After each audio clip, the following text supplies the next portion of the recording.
फरूख सलीम साहब से स्टार्ट लूंगा। फरूख सलीम साहब, मुझे ये बताइएगा, मुशीर खजाना अब जो हफीज शेख साहब आए हैं, और आपने सुना होगा जो खबरें आ रही हैं, आज जो इजलास हुआ है उसकी, उसमें इमरान खान साहब ने उन पर एतमाद का इजहार किया है।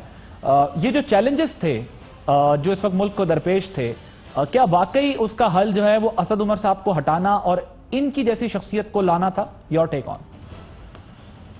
देखिए, पहली बात तो ये है कि जुलाई 2018 के इलेक्शन के बाद करोड़ों पाकिस्तानी ऐसे थे जिनको जो उम्मीद से थे कि एक नया सियासी ढांचा सामने आया है और उस नए सियासी ढांचे के नतीजे में एक नया माशी नुस्खा, एक नया माशी बयानिया सामने आएगा और पुराने जो माशी बयानी चल रहे थे पीपल्स पार्टी के या PMLN के, वो रद्द कर दिए जाएंगे और नई चीज सामने आएगी।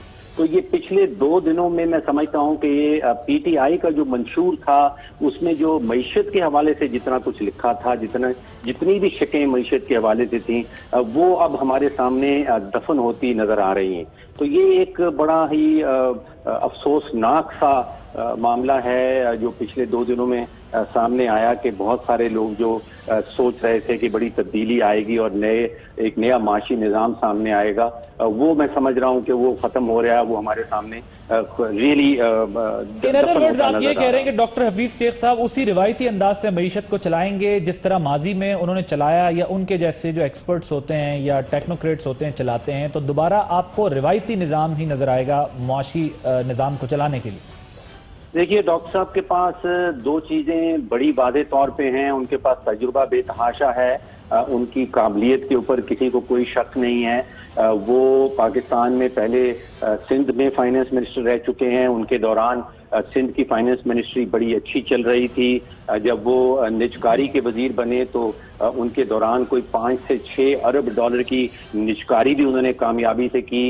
फिर जब फेडरेशन में फाइनेंस मिनिस्टर थे उस वक्त मिनिस्ट्री का हाल अच्छा चल रहा था, लेकिन उनकी मैं समझता हूं कि शायद ये सेकंड जनरेशन है, दूसरी पुश्त है जिसका पीपल्स पार्टी से लगाव है। उनके वालिद साहब जुल्फिकार अली भुट्टो के दोस्त थे, उन्होंने बड़ा रोल है उनका पीपल्स पार्टी की क्रिएशन के अंदर, और फिर डॉक्टर शेख साहब खुद भी पीपल्स पार्टी का हिस्सा रहे हैं।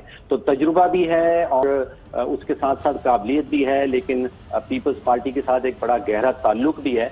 और वहां पे फिर PTI के एक और बयानिए की मार पड़ती है। एक जो कहा जा रहा था कि इस वक्त सारा मलबा जो है वो पीपल्स पार्टी और PMLN ने जो क्रिएट किया था पिछले 10 सालों में, उनकी सफाई PTI को करना पड़ रही है। तो अब अगर उन्हीं का वजीर जो है आ जाता है वापस, तो फिर वो वाला बयानिया जो PTI का था वो भी दफन हो जाता है, वो भी रद्द हो जाता है। बिल्कुल ठीक है।